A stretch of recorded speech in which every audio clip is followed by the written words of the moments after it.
আসসালামু আলাইকুম প্রিয় উদ্যোক্তা ভাই ও বোনেরা, দেখতে পাচ্ছেন মাছা পদ্ধতিতে ব্রয়লার মুরগি পালন। তো রাত্র বাজে প্রায় 2টা 14। এই টাইমে ভিডিওটা করা কারণ আজকে খামারের প্রচুর কাজ করা হয়েছে। কারণ বর্ষাকাল চলতেছে, আমি খামারটা দিছি নতুন, এই প্রথম মুরগি আমার। তো এই যে দেখতে পাচ্ছেন পানি অনেক জমে আছে, নিচে অনেক পানি জমেছিল, সেখানে ময়লাটি পরে মুরগির যে পায়খানা ওগুলো পরে পোক ভিনভিন ভিনভিন করতেছিল।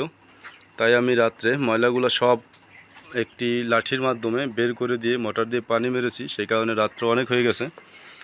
তো আশা করি এখন মুরগিগুলা সুস্থ থাকবে, কারণ আমি গন্ধে জানেন আপনারা থাকতে পারতেছিলাম না ঘরের ভিতরে, তাই কিছু করতে পারি নাই। বালি আসতে আরও দেরি হবে, নিচে ছোলিং করব একটি করে ইট দিয়ে, তারপরে তো সেটা অনেক দেরি হবে। তাই কি করব, ডিলারকে বললাম, ডিলার বললো যে নিচের ময়লাগুলো অবশ্যই বাইর করতে হবে, নাহলে মুরগিগুলো অসুস্থ হয়ে যাবে। সেই কারণে দেখতে পাচ্ছেন একটু ময়লাও নাই নিচে, সেই কারণে সব ময়লাগুলো আমি বাইর করে দিছি।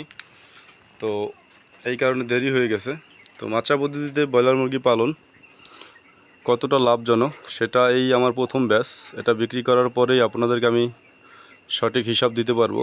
সঠিক হিসাবের জন্য অবশ্যই আমার সাথে থাকবেন সকলে। মুরগির বয়স আজকে হচ্ছে 12 দিন, 21 দিন। 21 দিনে আমি আজকে কক্সিকে হচ্ছে রক্ত আমাশার ডোজ, আর যেহেতু আজকে মাছা সহ নিচে সম্পূর্ণ ধুয়ে দিছি, মুরগিগুলো ভিজে গেছে, তাই জ্বরের ওষুধ আর হচ্ছে কক্সিকে আমাশার ওষুধ দিয়ে দিছি। তো দেখা যাক কালকে আবার কি হয়। তো দেখতে পাচ্ছেন আমি খুব স্যাম্পলই করেছি, অল্প টাকার মধ্যেই খামারটি সম্পূর্ণ করেছি। আপনারা যারা মাছা পদ্ধতিতে খামার করবেন অবশ্যই চেষ্টা করবেন নিচে যেই ময়লাটা পড়বে সেই জায়গাটা যেন শুকনো থাকে। আমার মতন যদি এরকম ভিজা ছেঁচাতে থাকে সেখানে পোক হবে এবং দুর্গন্ধ ছড়াইব, সেখানে আপনাদের কষ্ট একটু বেশি হবে। তো ভালো থাকবেন সকলে। আসসালামু আলাইকুম রহমতুল্লাহি ওয়া বারাকাতুহু।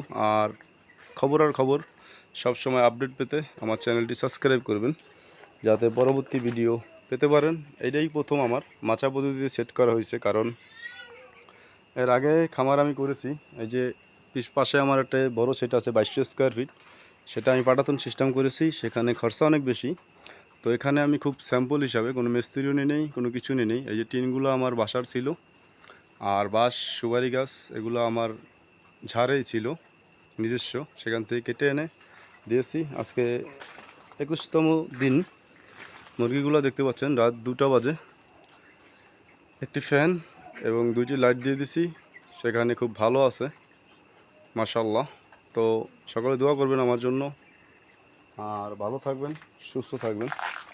আর যারাই করবেন অবশ্যই নিচে ছোলিং করে পাকা করে দিবেন, যাতে ময়লাটা মোটর দিয়ে পানি মারলে সাথে সাথে চলে যায়। আমিও সেটা করব অবশ্য। তো বর্ষাটা যাও, সেই কারণে করতে পারতেছিলাম না বর্ষার জন্য। তো যাই হোক, আজকে অনেক কষ্ট করা হয়েছে এবং আমি পানিগুলো এখান দিয়ে বের করে দিছি। আমার ওই পুষ্কুনি আছে, ওইখানে চলে গেছে সব ময়লাগুলা। আশা করি এখন আমার খামারটার মুরগিগুলো খুব সুস্থ থাকবে এবং ভালো ওজন আসবে। মাছা পদ্ধতিতে মুরগি করলে সেটা নাকি অবশ্যই গড় ওজন অনেক ভালো আসে।